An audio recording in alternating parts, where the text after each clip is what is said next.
El aliento de toda la hinchada no es a cualquiera. Son quienes reciben la buena vibra de todos. El grito de gol, la euforia de un knockout. 3 puntos al último segundo a acertar el match point. Porque no somos lo que decimos, somos lo que vibramos. Ser el mejor luchador de artes marciales, el ecuatoriano mejor valorado en la liga inglesa o la pesista en traer más oros al Ecuador. Estás a un clic de tu próxima victoria en cada jugada y la adrenalina de pronosticar. Con Sportbet, el deporte vibra en ti.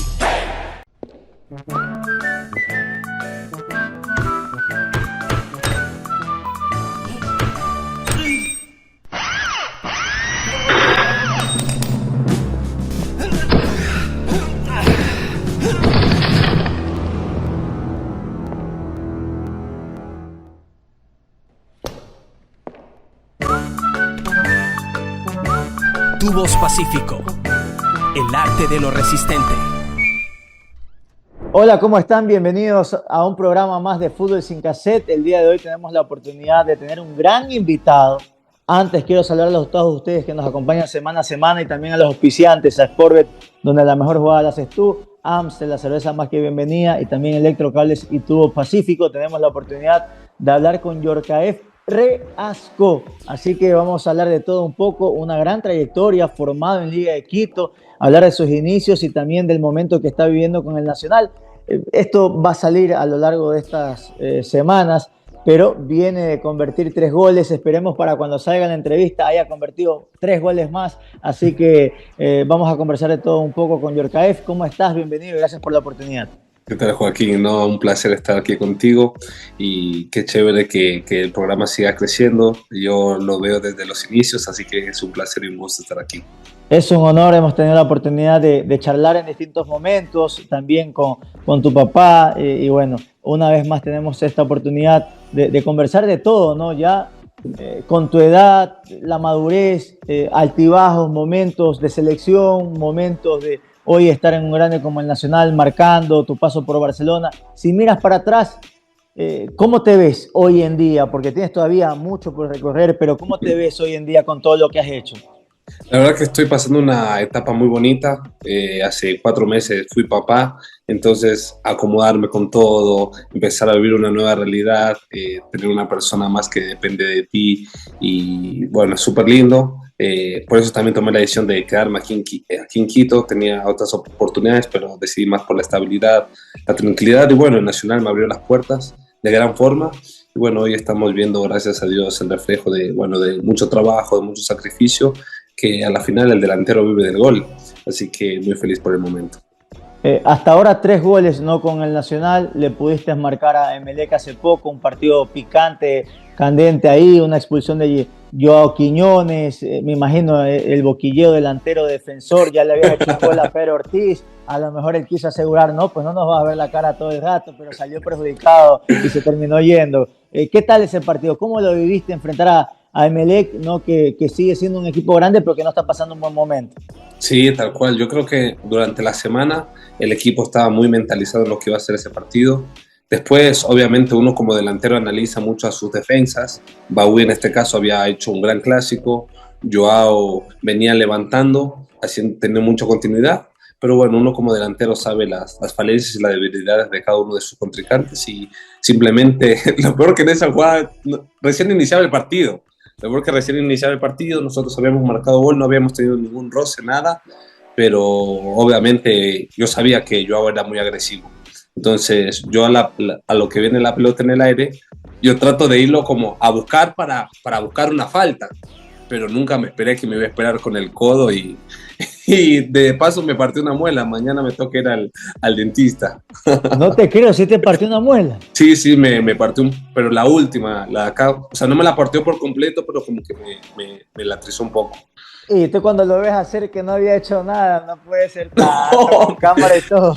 No, lo peor que yo sentí, a lo que caí, yo sentí como que se me movió toda la cabeza, o sea, la mandíbula se me movió y yo no, o sea, yo sabía que fue falta, pero no estaba pendiente de lo que había pasado porque estaba preocupado. Entonces cuando yo escupo, veo sangre, ahí ya me preocupé, yo dije, no, algo más pasó, porque si te fijas, cuando me caigo, yo me quedo tirado. Normalmente cuando no te pasa nada, te revuelcas, haces cualquier cosa, y yo me quedé tirado ahí y bueno, después se fue al VAR, pero yo en la jugada tampoco me di cuenta que fue tan grave como después cuando vi el video. Cuando ves el codo, ¿no? Acá la mandíbula. Y hoy declaró, Joao Quiñones dijo que te tropezaste con el codo. No sé si viste eso. La vi.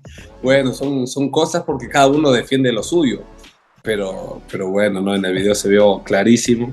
Y yo también me sorprendí en el video, porque normalmente uno como delantero cuando choca con la central, a veces se choca con el hombro, se choca mismo con el cuerpo, y yo pensé que había sido algo así. Pero cuando salgo del partido y veo el codazo, dije, no, me quería matar. Sí, pues clarísimo el codazo ahí. Bueno, y 3 puntos que son un alivio para el Nacional, ¿no? Para todo el ambiente, para el cuerpo técnico de Orcaef. Por ahí me imagino tú, con la ambición, con las ganas, 2 hombres más, querías quedarte todo el partido para ver si salía otro gol, ¿no? Por eso me imagino la molestia al salir. Sí, sabes que lo que a mí como más me importa es el hecho de que nosotros venimos de una mala racha, ahorita nos estamos recuperando, entonces la sensación de decir, bueno, ahorita el equipo está levantando, tengo más chance de hacer gol, tengo más oportunidad, aparte es muy difícil agarrar un equipo como Melec o cualquier equipo grande con 2 jugadores menos, obviamente uno quiere mostrarse más, pero bueno, así es, también hay que entender al técnico y sobre todo respetar a los compañeros, obviamente uno se siente incómodo a lo interno, pero después tiene que entender que el beneficio para el equipo. Y yo soy de las historias chiquititas que hay de un partido, ya vamos a hablar de los inicios, pero como tú estabas molesto y después Fidel te dice algo al oído, ¿no? Porque era la vuelta de Fidel, no sé si se puede saber qué te dijo. No, me dijo que tranquilo, que lo deje disfrutar a él. Fidel es un gran compañero, o sea, imagínate que, y justo hablábamos la noche antes del partido, yo veía sus celebraciones cuando estaba en el Quito, cuando recién salía, que se hacía mexicano como Neymar, que era el Neymar ecuatoriano, y yo le contaba eso, que me acordaba de la final que le ganan a Emelec, que hace él el gol y hace el Ice Chipego, y hablábamos de esas cosas, ¿me entiendes? Entonces, claro, cuando él me habló al oído dije como que, sí, es verdad, tienes razón, así que ahí me tranquilizó un poco y ahí no, tocaba abrazarlo al turco. O sea, a mí me tocó transmitir el partido y yo decía, bueno, ya le calmó Fidel, ya bueno, viene el turco también y ahí la abrazo nomás. Sí. Que no, tranquilo. Sabes que igual con el turco tenemos una buena relación. Cuando llegué fue el primero que me dijo, no, tranquilo, tú vas a tener tu oportunidad. Bueno, gracias a Dios tuve y la estoy aprovechando. Ahora, hablando de esos inicios, ¿no? Formado en Liga de Quito, tantos años por todas las categorías, distintos momentos, ese debut anhelado, todo lo que has vivido. Quiero llevarte primero a ese día que te tocó debutar, ¿no? Cuando te avisan, bueno, vas a concentrar y que tienes esa chance de debutar en Liga de Quito. ¿Te acuerdas de ese momento? ¿Cómo lo viviste? ¿Estaban los nervios de por medio? ese día no me voy a olvidar nunca en mi vida, porque también se hizo muy mediático el tema del debut y despedida. La expulsión. Exactamente. Y bueno, yo ya, antes de ese partido, yo ya entrenaba 3-4 meses, 2 veces a la semana, 3 veces a la semana con primera, pero aún no me subían definitivamente, porque ese año también Liga tuvo 3 técnicos, empezó con Borgi, después Álvarez y después finalizó con Alex Aguinaga. Y bueno, Alex me subía muchísimo a primera, le gustaba mi estilo de juego y justo esa semana me dice, bueno, Yorka, tú vas a ser parte del plantel de primera, así que vas a estar con nosotros. Entonces, ese fin de semana, me acuerdo clarito, íbamos perdiendo 1-0 con Fuerza Amarilla en Casablanca. La hinchada estaba súper molesta y bueno, yo entré, obviamente con la emoción y los nervios y empecé bien, de hecho yo hago la falta para que Francisco Ceballos haga el gol de tiro libre, entonces como que se me subió la adrenalina, dije no, este es el debut y soñado y me quedo de largo. Y bueno, después la emoción y el sentir también esa adrenalina, ¿no? De que puedes hacer algo más para ayudar a tu equipo, por ahí me pasé en la fuerza y terminé expulsado. Pero bueno, son cosas que pasan en el fútbol. Y más aún cuando eres novato, cuando tienes mucha energía y no sabes controlarla. ¿Y qué te dijo Aguinaga, tus compañeros, después del debut, de ese momento? Sabes que Aguinaga me trató súper bien, como que me apadrinó, porque obviamente él sabía lo mediático que era, por el tema de mi papá también, por todo lo que yo había hecho en inferiores, y me dijo, no, que tranquilo, que son cosas que pasan en el fútbol, me dio un abrazo, y bueno, durante la semana estuvo conversando conmigo, que tranquilo, que el fútbol es así, que tiene altos y bajos. Lo que pasa que uno, cuando es joven, piensa que el fútbol es todo ir para arriba y no hay, porque uno ve los jugadores europeos tan talentosos que, entre comillas, su carrera es solo para arriba. Y la normalidad del fútbol es así. Ahora, ¿te acuerdas de ese primer sueldo y qué hiciste con ese primer sueldo?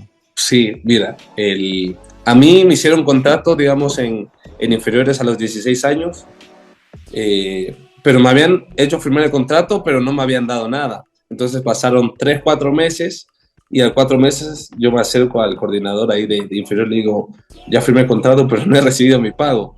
Me dijeron, ¿en serio, Yorka? No, tranquilo, ahorita resolvemos. En 2 días me resolvieron y me dieron los 4 meses. Así que fui, agarré, le di un mes a mi papá, un mes a mi mamá y los otros 2 meses me lo quedé.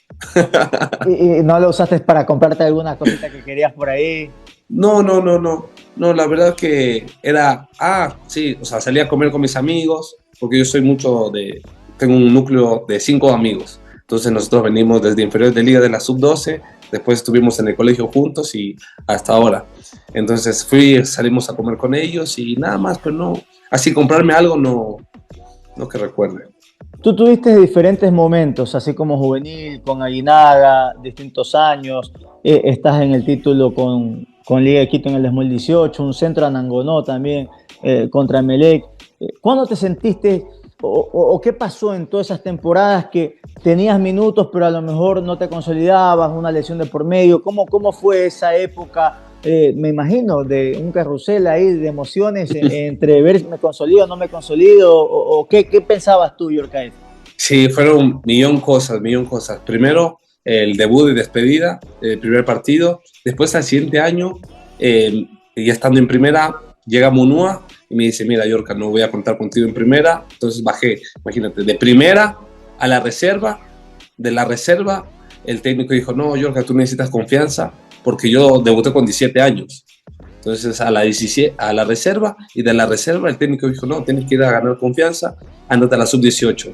Imagínate, de estar en primera, decir, cumplí mi sueño, va todo para arriba, la expulsión, bajé a la sub-18, donde estaban todos mis compañeros, y de ahí obviamente, porque había mucha diferencia de nivel, marqué diferencia de sub-18 y volví a subir a la reserva, pero ahí me sirvió muchísimo para aprender y darme cuenta que no todo era subida. Después volví a subir a primera y ahí va a final de 2017, termino marcando un gol contra Cuenca, que ganamos en Cuenca, y después hago otro gol contra Clan Juvenil. Entonces, ese fue 3-1, creo, el tercero. Exactamente, el tercero. Entonces dije, volví. Llega el siguiente año, 2018, que para mí fue el mejor año, uno de los mejores años que tuve en liga, pero más que eso por el aprendizaje, porque claro, ahí venía el sudamericano de la sub-20, yo había sido convocado casi todos los microciclos, estaba yendo todas las semanas hacia microciclos, lunes, martes, miércoles, jueves regresabas a tu club y jugabas con tu club el fin de semana. Entonces yo estaba en eso, repito, me tomaba mucho en cuenta ese año que jugué 15, 20 partidos y tenía 19 años y ya había jugado partidos importantes, había entrado contra Barcelona, contra Melec, hago la asistencia, pero llegando septiembre me rompo el cruzado. Entonces ahí me perdí sudamericano, me perdí lo que faltaba del campeonato y justamente se habían lesionado los delanteros. Entonces yo iba a tener chance de jugar aún más. Pero bueno, el fútbol tiene estas cosas. Y después, por apresurado, por decir, sí, llego al Mundial, porque yo tenía mucho contacto con Jorge Célico, me escribía, me preguntaba cómo estaba, me quería convocar, y yo no estaba, no me daban los tiempos, porque una lesión de cruzado normalmente se demora 8, 9 meses, y yo a los 5 meses, obviamente por la juventud y todo, me sentía listo para entrenar, me metía a los entrenamientos, estaba todo bien, pero tienes que cumplir el plazo de cruzado, y después a los 8 meses me terminé rompiendo. Y bueno, fueron 2 lesiones de cruzado seguidísimas y ahí la verdad que dije, tengo que darle una pausa, no puedo seguir con esta locura de seguir adelante porque no es así, tengo que recuperarme bien y después de esa lesión del segundo cruzado me demoré 9 meses. Imagínate, o sea, casi 2 años. Casi 2 años lesionado, pero como salía, aparecía, entonces todo el mundo dice, no, el jugador no se está consolidando, no está bien. Pero eso pasó. Después, llega el 2020, me termino yendo a Dorados. Me acuerdo, fue de mexicano. Me voy a Dorados como en febrero, llego a Dorados. En mayo pandemia. Entonces imagínate, me fui a Sinaloa. A encerrarte por allá. Solo, encerrado. Y bueno, no salieron las cosas tampoco, porque después hubo un cambio de torneo que ya no ascendían ni descendían en el fútbol mexicano. Entonces hicieron como más o menos como una sub-23, que a mí me daba, o sea, yo tenía 21 años, me daba para jugar, pero yo estaba buscando algo más porque yo sentía que podía una competencia mayor. Bueno, de ahí 2021 regreso a Liga. Tengo 2-3 meses ahí, como que repito, no me quería dar mucha chance, y me mete un partido contra Olmedo, me parece. Sí, contra Olmedo. Entro, hago gol, ganamos 1-0. Sí, contra Olmedo. Entro, hago gol, ganamos 1-0. Y dije, bueno, aquí me va a dar más chance. Me convoqué a todos los partidos, pero no jugué nada hasta julio, agosto. Entonces yo dije, no, ya está, tengo que buscar otra oportunidad en otro equipo más chico para que me vean jugar, sumar minutos y después volver a la liga. Y dice, no, me dice Santiago Jacome, yo que espérate porque parece que Repeto va a salir y a la final ves si el nuevo técnico te considera o no, y después tomas la decisión. Yo ya tenía todo arreglado para irme a Olmedo en esa época, Mira. 2021, irme a Olmedo. Y me dijo, espérate, me dijo, está bien, perfecto. Me acuerdo, llega Marini. Y fue la mejor decisión porque ese Olmedo terminó descendiendo, un problemota, que me acuerdo que estaba Brian Rodríguez, Jaime Ayoví, fue Máquina Quintero también. Jordan Rezabala. Sí, Rezabala. Estaban Porque algunos del sudamericano Jordan, que tú habías coincidido de antes. Exactamente, y con Jordan yo compartí en México, porque cuando estaba en México, igual, cuando yo estaba terminando, ya se podía jugar por la pandemia, a Jordan lo llevan a Dorados también. Ah, ya.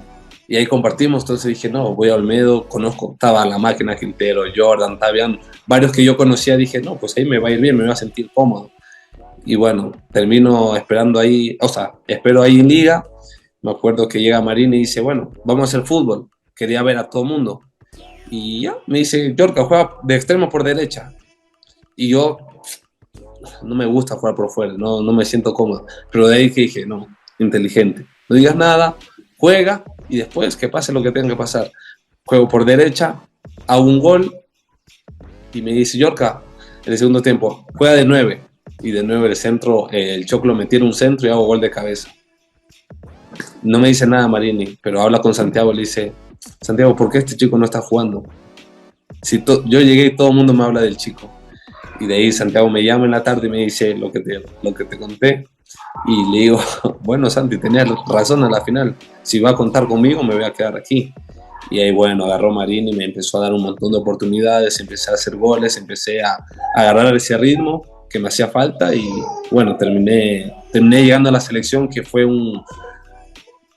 como que esa sensación de haberme perdido el sudamericano histórico, el mundial histórico, a llegar al mundial de primera primero convocado eliminatorias amistosos. Fue... El primer amistoso hiciste gol. No, hice asistencia el primer amistoso, asistencia el primer amistoso, y también fue una sensación linda porque, bueno, estaba con José Gabriel, el arquero, que nos llevamos también de inferiores, fue Nelson Angulo, fueron varios jugadores también que yo ya había tenido de compañeros, y fue súper linda esa primera convocatoria, la verdad, fue muy linda. Mira, que como uno puede decir, se hizo justicia de lo que merecías antes, pero de lo que te quitó la lesión, digamos, ¿no? Pero en esos años de la lesión, tú estabas para estar en el Sudamericano, para el Mundial, y este efecto mariposa, si se quiere, ¿no? Porque a lo mejor si tú estabas, campana ni sonaba, porque eras tú el delantero también con Steven Plaza. Exacto, ¿no? ¿Te dolió? ¿Cómo viviste tú ese momento del Sudamericano y el Mundial, ese año? ¿Pensaste cuando tuviste esas dos lesiones en retirarte en algún momento de fútbol? ¿Creías que no volvías? Sabes que en la primera lesión sí sentí ese dolor y como que te quitan algo, ¿no? Te quitan algo porque Célico hizo como 1 año y medio de microciclos, y en ese año y medio de microciclos yo fui casi todo el año. Antes de mi lesión fui casi a todos los microciclos y me senté aparte. Habíamos jugado un torneo en Cochabamba, me recuerdo, no sé si era preolímpico o algo así, y ya estaba casi la mitad de la base. Estaba Jordan Rezabala, la Máquina Quintero, Jordi Alcibar, estaba Poroso, estaba Richard Mina, ya estaba todos los que fueron titulares en el Sudamericano, estaban ahí. y había esta sensación de que en el sudamericano el equipo iba a explotar. En ese preolímpico no nos terminó yendo bien, pero nos agarró Célico y nos retó y nos dijo lo que nos tenía que decir. Por eso también creo que ese equipo evolucionó un montón. Y bueno, después en el sudamericano yo sabía, o sea, yo le decía a Jordan, a Jordi que iban a quedar campeones. O sea, por eso, para los que habíamos estado adentro no fue sorpresa lo del sudamericano, porque jugaban de memoria, todos jugaban de memoria. Y fue súper lindo, de hecho yo lo celebré, lo llevé a Rich, a Mina, a Jordi después del partido que quedaron campeones y fue espectacular. O sea, yo me sentí parte. Obviamente no saben los nombres, pero yo me sentí parte. Obviamente el Mundial, después que Célico me llamaba, me preguntaba cómo estaba mi recuperación, dije, tengo que ir. Y ahí me terminé apresurando y rompiendo de nuevo la rodilla. Pero son cosas de fútbol, de la vida. Ahorita te comento, Thiago Serpa, ¿viste la lesión de Thiago Serpa? Sí, se lesionó y él me preguntaba y me decía, Joka, ¿tú cómo hiciste con 2 lesiones de rodilla? Yo tengo para 6 meses y no sé qué hacer. Le digo, tranquilo, que a veces cuando tú te lesionas viene tu mejor versión, porque aprendes muchísimo, reflexionas, ves fútbol, aprendes. Ya cuando vuelves a la cancha ves el fútbol diferente, aprovechas cada uno de los días como si fuese el último, porque ya te pasó algo que te separó de las canchas. Entonces no quieres que te vuelva a pasar y lo disfrutas al máximo. Y siento que eso fue. De hecho, el día que quedan campeones del sudamericano, como que se me salen las lágrimas de la alegría, pero también por dentro la tristeza de no haber estado ahí. Y mi mamá llega y me da un abrazo y me dice, tranquilo, mijo, si este es sub-20, tú vas a estar en el de primera, tranquilo. Y en ese rato yo lesionado le decía, mami, ¿cómo voy a estar? Estoy roto la rodilla, no sé si voy a regresar a jugar. Y algo parecido con lo que me preguntaste. Y tú me vas a decir que voy a estar en un mundial de primera. O sea, tú me lo dices porque es mi mamá. Y después terminó teniendo la razón. Sí, se terminó dando. Eso fue algo increíble. Y solamente para aclarar este tema, cuando hay lesionados, porque nosotros como periodistas hablamos, alguno por ahí habrá tenido una experiencia de lesionarse, pero no tiene la misma rehabilitación ni hay un equipo que te esté esperando, pero psicológicamente, esa vuelta al entrenamiento, a la pelota, ¿cómo se quita ese miedo? ¿Existe ese miedo? ¿Cómo lo viviste tú puntualmente? Es durísimo. La vuelta primero porque estás un mes y medio en muletas. Después volver a caminar, trotar, sientes miedo, te empieza a sonar la rodilla, en mi caso me sonaba la rodilla, me sonaba la cadera, me sonaba la espalda, corría y no podía respirar. Son un millón de cosas que vuelves como niño prácticamente, como que si dejaste de jugar fútbol para siempre. Y bueno, a mí fueron 2 lesiones, entonces la segunda yo como que no quería caminar. Si me dijeron un mes, me esperé un mes y medio. Si me dijeron trotar a los 3 meses, esperé 3 meses, casi llegando al 4.º mes, por todo ese miedo. Claro. Pero después, una vez que ya tocas la pelota, como que el jugador se olvida de eso. Cuando uno entra a los rondos, a los cuadrados, a los reducidos, a hacer goles, ya te vas olvidando poco a poco con los días y cuando te das cuenta ya no sientes ningún dolor. Pero obviamente que al principio cuesta un montón, cuesta muchísimo. Y de ese semestre espectacular que tuviste en Liga, de disputar con Luis Amarilla, ¿no? Entre que se lesionaba o no estaba, y tú aprovechaste esos minutos que tuviste y al punto que te salían hasta golazos, gol en el Monumental, gol de larga distancia también. O sea, ¿cómo fue ese semestre y goles tan importantes que te sirvieron para una venta y también para la selección? Sí, no, con Amarilla, yo le decía a todo el mundo que me pregunta por Luis Amarilla, yo digo, fue el mejor delantero que me ha tocado competir ahí, tú a tú, por todo, por la calidad que tenía, la velocidad, súper inteligente, súper profesional. Entonces también como que me ayudó a prepararme, decir, este man está listo para jugar, viene haciendo 15 goles en el año, yo tengo que estar a la altura. Entonces me ayudó mucho a prepararme. Cuando no jugaba igual veía lo que él hacía, veía los movimientos, veía lo que Marini le pedía, y después cuando me dieron la chance trataba de replicar eso, obviamente con el toque que uno tiene, y creo que eso fue fundamental, la competencia. Yo siempre digo que la competencia te hace mejor. Cuando tú compites con alguien que entre comillas es mejor que tú, tu nivel va a aumentar. Entonces yo creo que él me ayudó muchísimo a crecer. Yorkaev, de ahí cuando tienes ese semestre, ¿no? Con Liga de Quito y salen oportunidades de otros países, de otros equipos, ¿no estuvo la posibilidad de quedarte un año más en Liga? ¿Cómo fue el llegar a News Old Boys?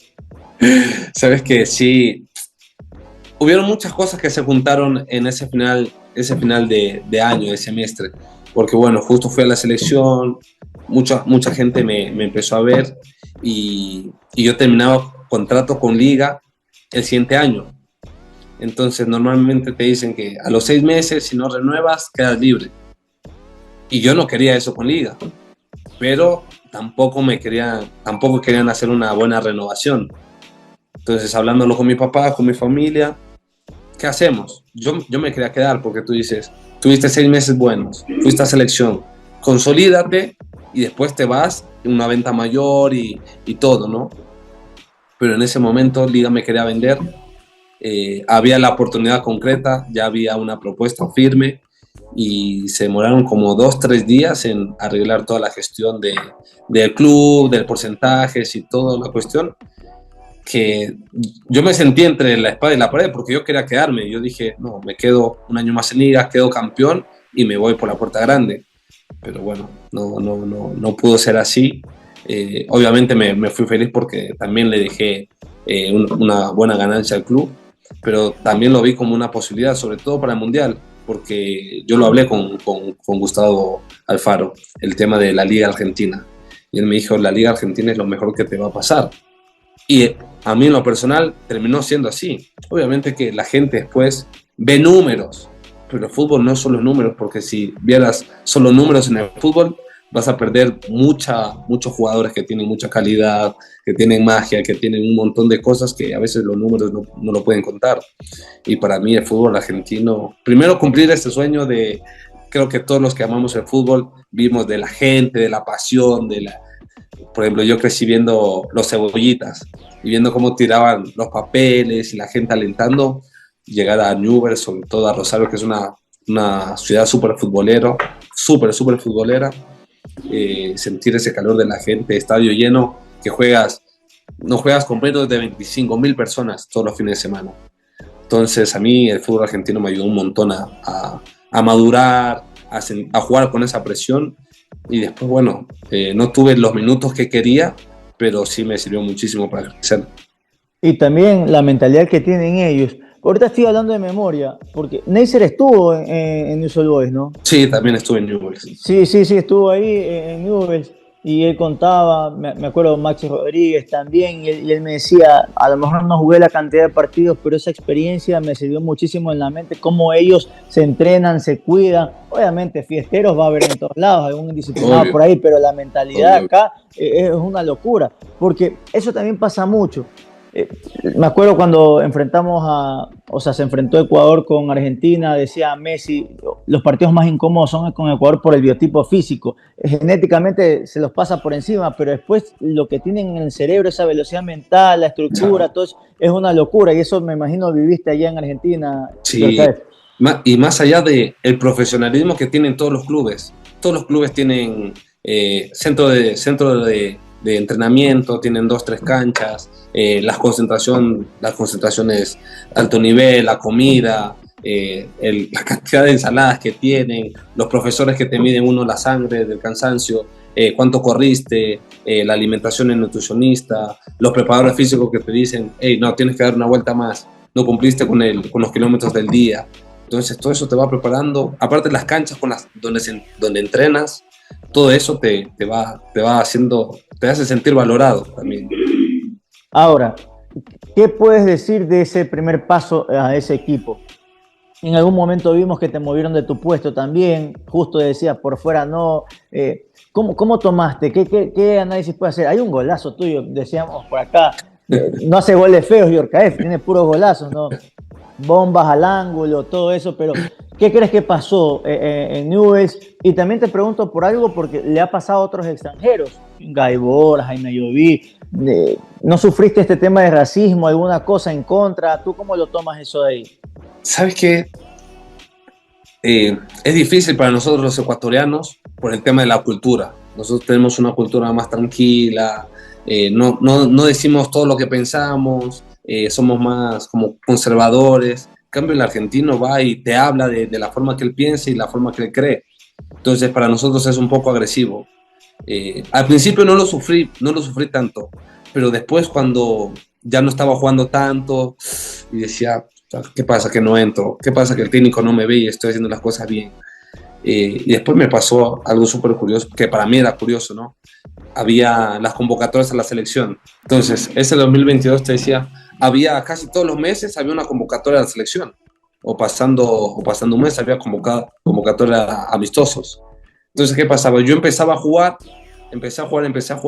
los primeros los primeros 3 meses allá en Newell's, y bien, empecé a hacer gol, empecé a hacer asistencia, empecé a tener esa confianza, iba a la selección y eran 15 días, y cuando regresaba, en 15 días en Argentina ya habías jugado 3, 4 partidos.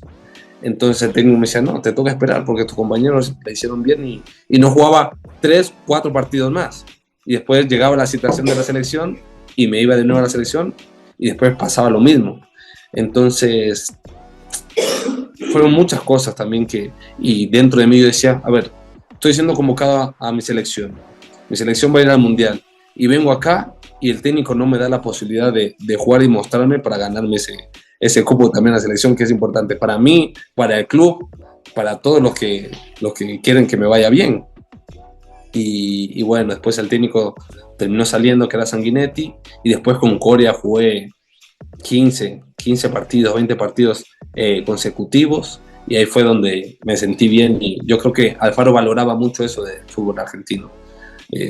Tú le preguntas a cualquier jugador, te dice, el fútbol argentino es uno de los fútboles más hostiles que puede haber. Por eso, si te va bien 6 meses, 1 año en Argentina, te venden en millones a Europa. Y te cuento, mis primeros 6 meses en Newell's fueron espectaculares. Me llamaban de Italia, de España. Yo decía, no, tienen que hablar con mi representante. Y claro, eran 6 meses, julio, faltaba 6 meses para el Mundial. Todo el mundo estaba apuntando a que me vaya 6 meses ahí y me vaya al Mundial. Bueno, terminó siendo lo del Mundial, pero no terminó siendo esa regularidad mía con números para ser vendido. Pero bueno, después los otros 6 meses, tuve el mejor técnico que tenía en mi carrera, que es el gringo Heinze. Todo, desde el comportamiento, desde cómo se acercaba al jugador, cómo le transmitía ese conocimiento, y ahí aprendí muchísimo. Más que cómo jugar, los conceptos, la esencia de los movimientos, de por qué se hace tal movimiento. Yorkaev, ¿qué significó para ti Gustavo Alfaro, ¿no? Porque fue importantísimo para tu convocatoria, para tu confianza en mantener el grupo. ¿Qué era Gustavo Alfaro para esta selección ecuatoriana de fútbol? La unión.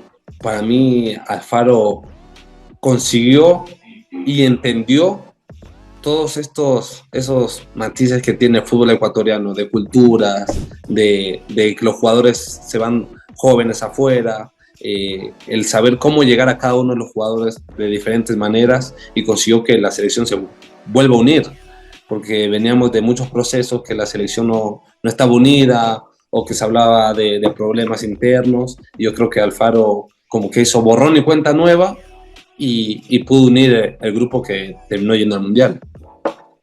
Y de ahí, de esa experiencia en eliminatorias y llegar a ese Mundial, ser convocado, ¿cómo fue verte en la lista de convocados, Yorkaev?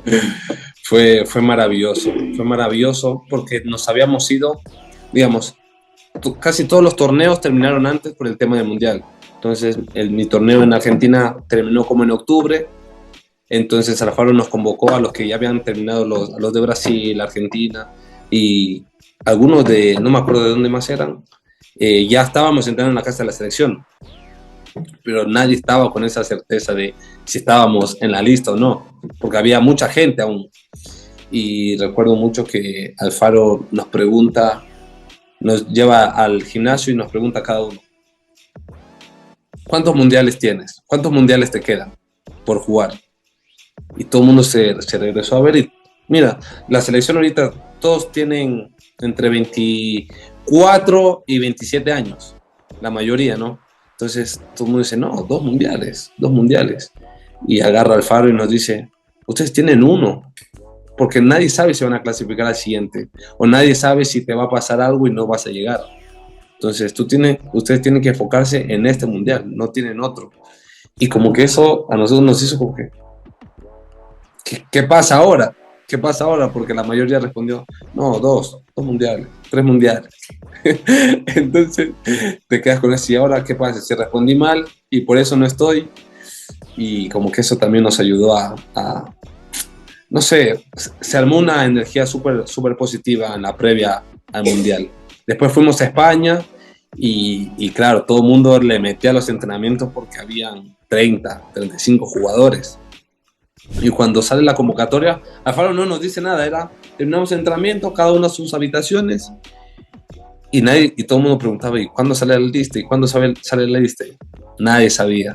Entonces termina el entrenamiento, nos vamos cada uno a su cuarto y me empiezan a llegar 1.000.000 de mensajes. Y digo, ¿qué pasó? Y cuando veo la lista del mundial, no, me llamaba mi mamá, se me salían las lágrimas, y decía, mamá, se cumplió, tú me lo dijiste, yo no te creía, tú me lo dijiste, y yo no lo creía, y lloraba, y me llamaba mi papá, mi esposa, y es como que es el inicio del sueño cumplido, porque después venía la presión más grande, que era ir y competir. Te pregunto, Yorkaef, cuando sale la nómina de convocados, pasa algo en el medio. ¿Los afectó el tema de Byron Castillo a nivel grupal de la unión que tenían?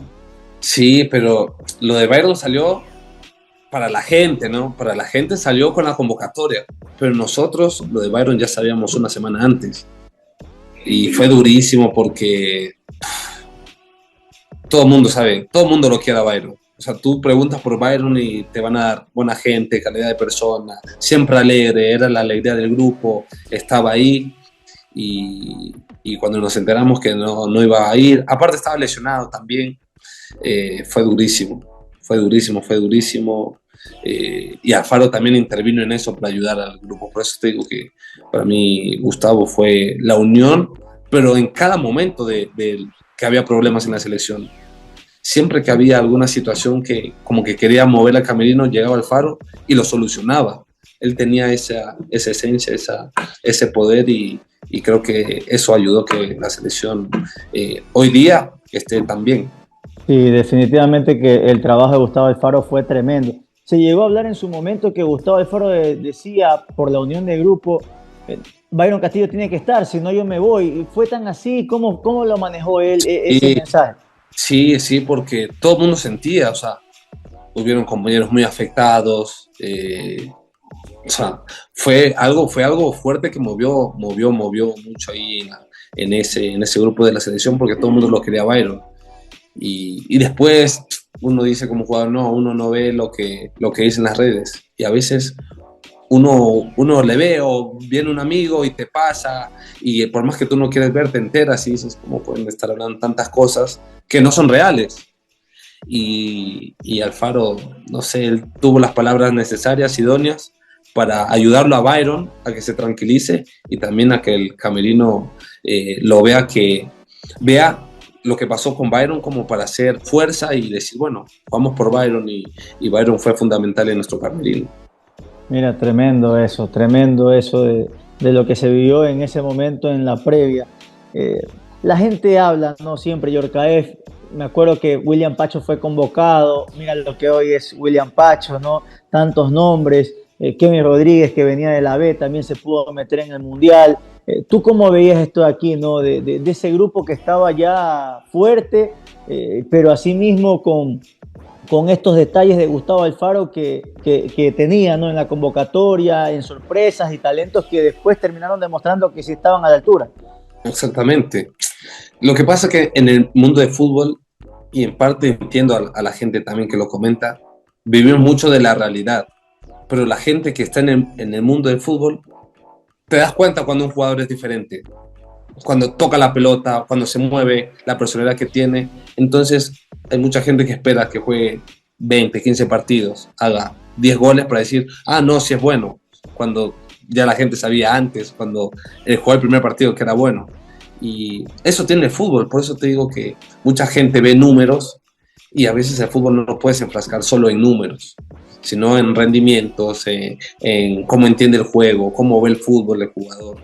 Y bueno, en esa convocatoria fue muy, muy criticado La Rola. Y bueno, hoy La Rola le hizo gol en Copa América a Argentina, hizo gol en eliminatorias. Entonces, ¿cómo tú le refutas eso? Sí. Y para mí está rindiendo en la selección.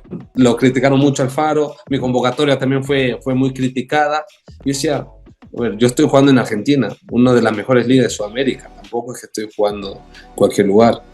Entonces, obviamente uno se siente afectado y le entra a veces la crítica porque uno es ser humano, pero después uno tiene que entender que el que está metido en el fútbol es uno y uno no puede tratar de agradarle o de darle la explicación a la gente de lo que estamos conversando ahora. Ya, ahora vamos al Mundial, ¿no? El sueño, ver a Ecuador ganar en el debut, ver el empate contra Holanda y que parecía que podía ser victoria y estar ahí con cerca de clasificar a octavos de final contra después Holanda, de verdad, como hinchas, estábamos todos felizotes, emocionados. Carlos Tenorio llegó a declarar, esta es la mejor generación, la mejor selección. ¿Tú cómo lo viviste? Y tú tuviste minutos en cancha contra Senegal. Y ¿sabes qué? Yo te destaco en algo, porque Yorkaef, se nota que tú eres estudiado, que has leído mucho, te expresas muy bien, entiendes, eres inteligente, entiendes el fútbol, lo puedes expresar de una mejor manera, sabes de táctica, ¿no? Entonces preguntarte, porque uno vio a Ecuador en estos sistemas espejos de lo que enfrentaba, ¿no? Contra Qatar de una manera, contra Holanda línea de 3 y contra Senegal 4-3-3, pero se notó ahí en los duelos individuales que costaba, o sea, el primer tiempo especialmente, que quedaban 2 contra 1, 2 de Senegal contra 1 y esos de Senegal que eran de 2-3 metros, pues, ¿no? Bueno, a ver, empecemos con el partido de Qatar. El partido de Qatar para mí fue... Es que después la gente ve el resultado y dice, no, salió todo de maravilla y era obligación de Ecuador ganarle a Qatar. Pero el partido más duro y el que más preparamos fue el de Qatar. Porque Alfaro decía, el primer partido hay que ganarlo como sea. Ese, y Alfaro era mucho de contar los puntos desde eliminatorias. Recuerdo mucho que en eliminatorias, la noche antes del partido, le preguntaba a Arboleda. Arbolito le decía, ¿cuántos puntos necesitamos para clasificar al Mundial? Y decía, tantos. Y después otro, ¿y tú qué dices? ¿Cuántos puntos? Tantos. No, dice, yo con la calculadora que tengo, creo que necesitamos hacer tantos puntos porque si no, no nos va a alcanzar. Y todo el mundo decía, no, profe, es mucho, no sé qué. Bueno, ustedes me darán la razón después. Y bueno, terminamos clasificando con Alfaro y en el Mundial fue lo mismo. Y hacían los cálculos y decíamos, bueno, este partido tenemos que ganar sí o sí. Y el partido de Qatar, yo creo que fue el partido con más presión que tuvimos de los tres. Por todo, gracias a Dios, como siempre, sacó la casta de goleador y pudo hacer los goles y como que nos dio ese aire y dice, bueno, ya estamos. El primer paso hecho. Después vamos con Holanda y todo el mundo va a ser un partido durísimo y Alfaro movió muchas piezas que todo el mundo dice, ¿por qué hizo esto?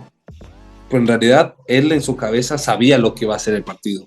Uno como jugador a veces no entiende y dice, no, pero ¿por qué hace este cambio? Y después te termina dando la razón los cambios que hace y el por qué.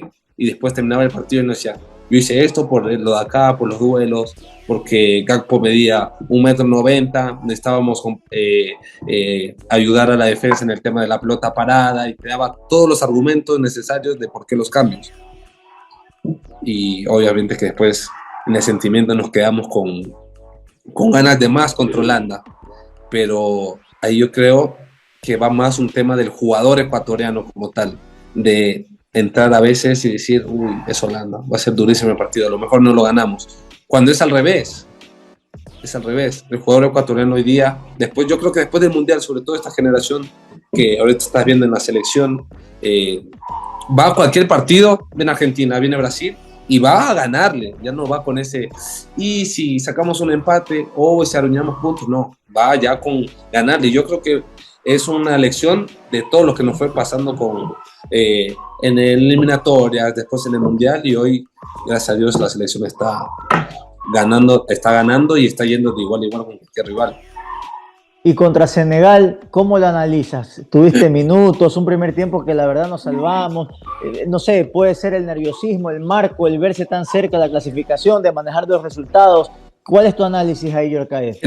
Yo creo que en el fútbol en general, no solo en ese momento, si te das cuenta, cuando hay equipos que tienen dos resultados que se le pueden dar para clasificar, siempre hay más nerviosismo.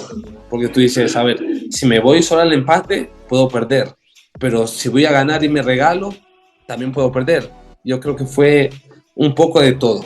El nerviosismo de decir, bueno, estamos un pie y medio adentro, ¿qué hacemos? Y después nos hacen primero ellos el gol, la gente no sabía qué hacer, después empatamos. Yo cuando Alfaro me llama, yo dije, se complicó, tengo que hacer cualquier cosa para remontar. Y claro, entro a la cancha, Gonzalo me decía dale, Moy me decía dale, Ender me dice no, quédate ahí como media punta y déjame a mí ir al espacio. Entonces digo, dale, está el partido. De ahí tiran el centro, voy al primer palo, solo veo que la bola me pasa y dije no. Cuando veo que Moy está haciendo el gol, dije, ya estamos adentro, nos arrodillamos ahí, damos gracias, dijimos Moy, estamos adentro. Y Alfaro nos grita, no hagan faltas. Eso era porque, claro, Senegal tenía, a lo que empieza el Mundial, llegamos a Qatar, nos da Alfaro a cada jugador una carpeta con todos los jugadores. O sea, digamos, yo soy delantero, me daba todos los defensores de Qatar, de Holanda y de Senegal. Entonces eran unas torres, no faltas. Y ahí terminamos haciendo una falta y termina haciendo el gol. Entonces, ¿qué puedes hacer? El plan estaba saliendo como se había planificado, pero después obviamente somos humanos y a veces tú dices, no, pero fue lejos, pero el plan era otra cosa. Y terminamos siendo eliminados, que dolió un montón, porque empezamos el partido con pie y medio adentro, después pudimos tener los dos pies adentro en octavos y después al final terminar eliminado fue durísimo. Ese camerino me imagino entre lágrimas.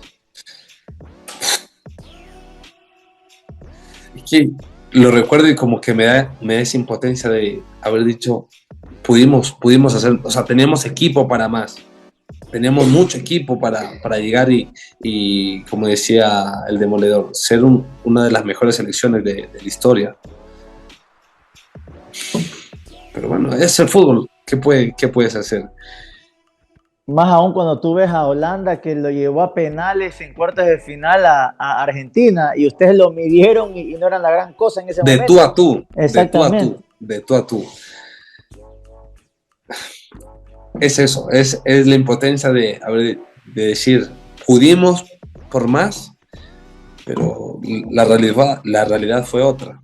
Y es difícil explicarlo, porque uno adentro dice, uno pudo haber hecho más, pero el partido se dio así, lastimosamente. ¿Y de ahí ustedes sabían que Gustavo Alfaro se iba a Yorkaev? Sí. ¿Ya les había dicho de antes o por el resultado? No, uno cuando es jugador, ya con los resultados ya te vas dando cuenta qué puede pasar. Ya con los años que tienes, te dices, pasa esto, se queda, si pasa esto, se va el técnico. Y uno va entendiendo estas cosas. Y lo que más duele, o lo digo en lo personal, lo que más me dolió en ese momento fue ese grupo, porque él pudo a que ese grupo se ha unido. Entonces lo que más dolía era el que venía un cambio grande y que nadie sabía qué iba a pasar. Entonces, eso dolía. Primero la eliminación y después el dolor de decir, se acaba una etapa y va a venir otra. Yo creo que eso fue también lo duro y por eso tantos jugadores llorábamos y nos sentíamos ese dolor a la final.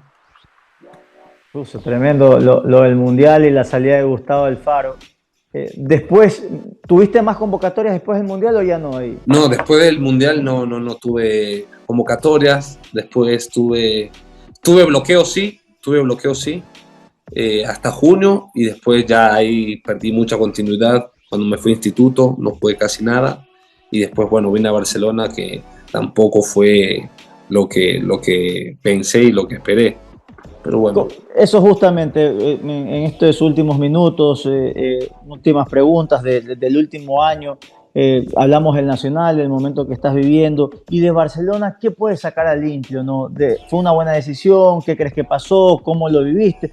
Porque debutas un amistoso gol, el presidente sale a aclarar, tenemos a nuestro Narciso Mina, ¿no? Y después estuvo López, estuvo Corengia, estuvo Castillo, Holland, Castillo. ¿Cómo lo viviste tú todo eso? Mira, ahora yo creo que Barcelona está muy bien. El año anterior hubieron muchas cosas muy difíciles, raras. Se cambió de técnico 3 veces, que no dejó que el equipo fluya. Porque si tú te dabas cuenta, en los amistosos que hacíamos, resaltaban un montón de jugadores que normalmente no veías en los partidos. Entonces tú dices, si habían jugadores en los amistosos que resaltaban, ¿por qué no tenían la misma posibilidad de jugar los partidos que pesaban o los partidos que la gente quería ver?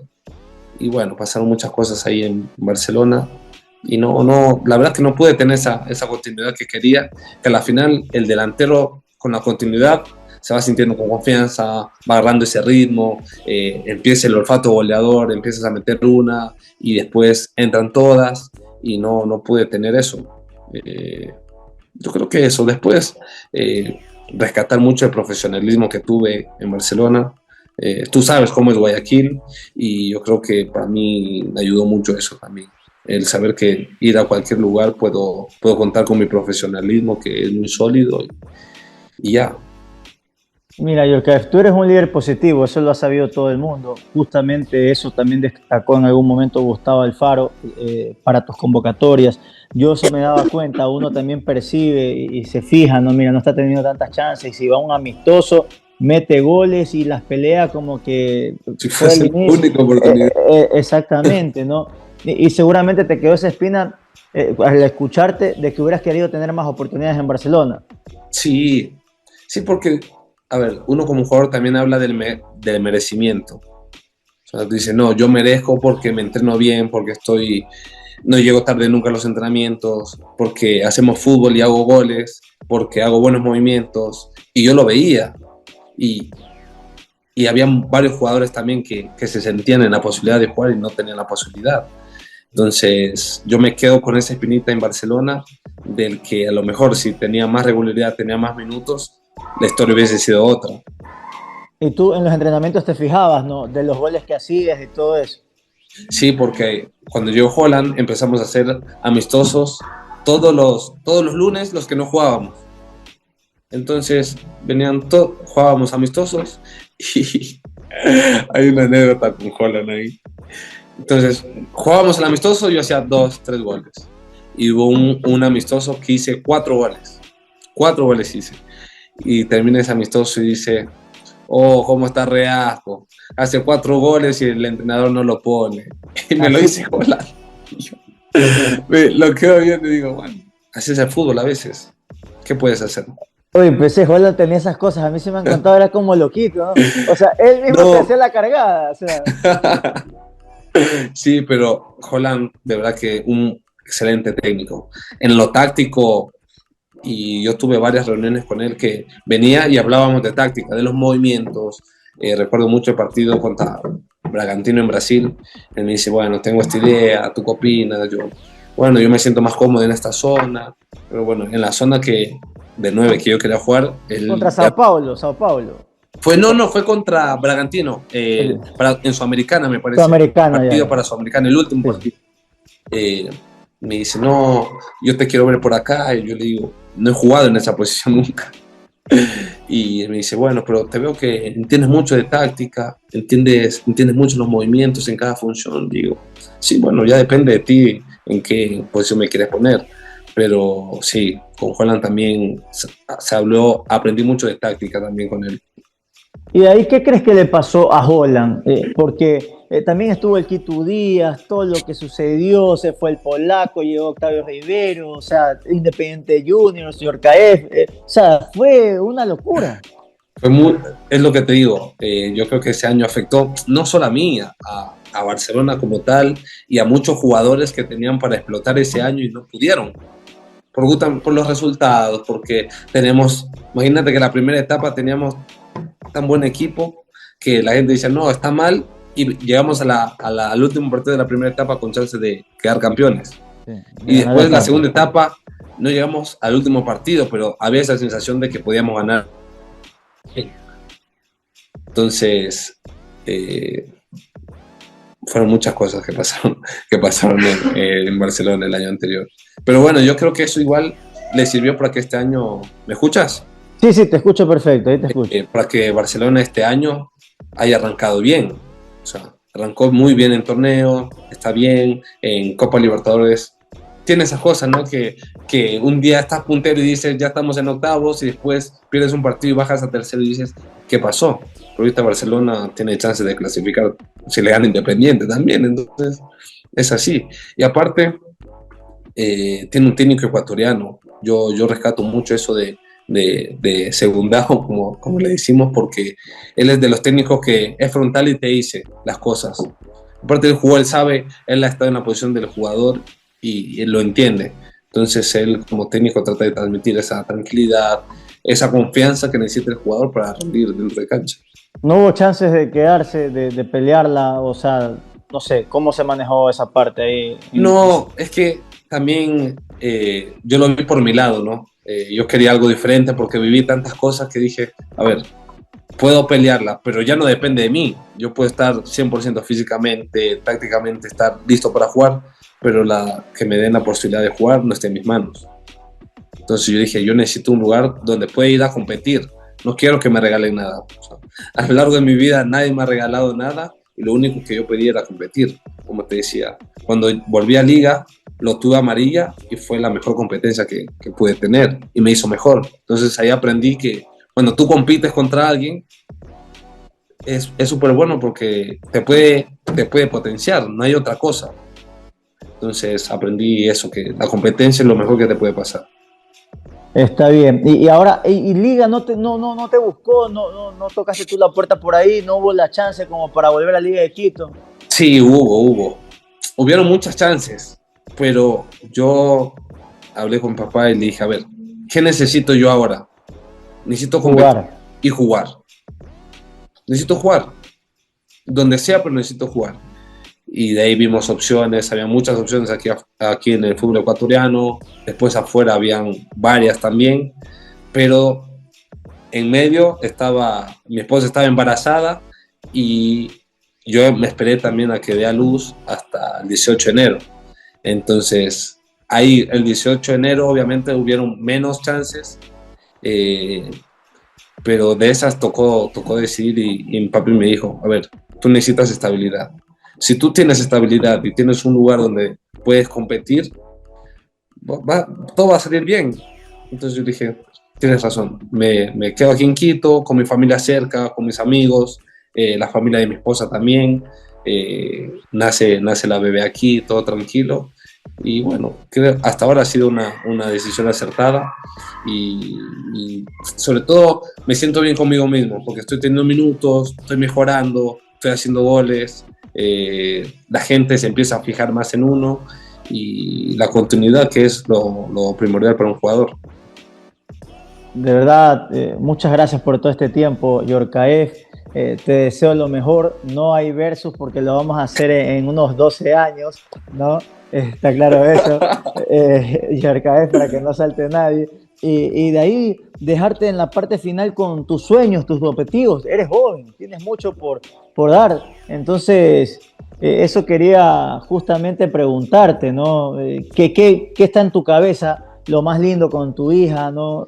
Pero de ahí en el fútbol, ¿cómo te ves en un tiempo de aquí en adelante? ¿Cuáles son esas cuentas pendientes o esas metas por alcanzar? Volver a jugar en el exterior, seguramente. Quiero jugar en Europa. Ese es el sueño máximo que aún no puedo cumplir. Y en medio de eso, obviamente, volver a la selección. Yo creo que volver a la selección está en mi mente todos los días me lo repito, quiero volver, quiero estar ahí, quiero tener la posibilidad de vuelta de estar ahí, de competir, de ganarme un puesto, de darle alegría igual a la gente, de marcar un gol sea en el Monumental, sea en Casablanca, sea en el Atahualpa, pero celebrar un gol con la selección creo que sería el sueño más grande como jugador.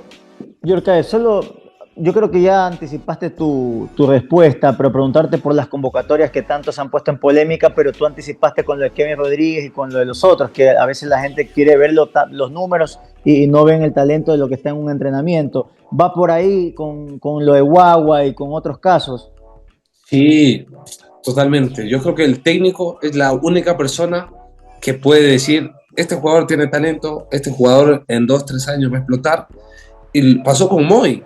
Cuando lo convocaron, cuando Alfaro lo convocó a Moy a la primera convocatoria, todo el mundo, no, es un pelado, pero no tiene ni 20 partidos en primera, y después mira lo que es Moy ahora. Obviamente que, o sea, en muchas cosas estoy de acuerdo, que la selección es un lugar para los jugadores que están con recorrido, que tienen experiencia, pero ¿por qué le cierras la puerta también a que hayan jugadores que puedan explotar después? Porque así, no te digo en este caso, pero han habido varios casos de jugadores que no tienen 100 partidos en primera, pero tienen 10 o están pasando un buen momento, van a la selección y terminan siendo figuras. Entonces, yo siento que no hay que cerrarle la puerta, no hay que cerrarse tampoco a eso. Obviamente en la selección deben estar los mejores y se está haciendo. Yo creo que hoy en día los convocados ya casi lo sabemos de memoria. Sí, es verdad, Yorkaev. De verdad, muchísimas gracias por este tiempo. El mensaje final para todos los hinchas de Liga, de Barcelona, el Nacional, todos, a los de Newell's, a los de Instituto, a todos los que vean esta entrevista. Que no me digas Yorkaev, porque siento que me estás regañando. Siento que me regañan cuando me dicen Yorkaev. Yorka, todo perfecto, bien. Perfecto, Yorka. Y a la gente, la verdad que en cada lugar que he ido, Barcelona, todo el mundo dice la controversia con Liga, fui a Liga, fui a Nacional, fui a Newell's, fui a Instituto, creo que dejé una semillita de mi esencia, ¿no? De la felicidad, de la alegría, de disfrutar del fútbol y nada, agradecerle a la gente siempre por ese apoyo, porque aún sigo recibiendo mensajes de la gente de Argentina, de muchos hinchas de Barcelona también, de hinchas de Liga. Entonces, eso te da el mensaje de que has hecho un gran trabajo, así que me quedo con eso. Muy bien, estuvo con nosotros Yorka Reasco. Le mandamos un fuerte abrazo, Quito, por esta conexión. Y bueno, a todos ustedes que nos acompañan semana a semana y también a los auspiciantes, a Amstel, la cerveza más que bienvenida, Sportbet, donde la mejor jugada la haces tú, Electrocables y Tubos Pacífico. Aquí estuvimos en un Fútbol Sin Cassette más. Muchas gracias por habernos acompañado. Pasen bien.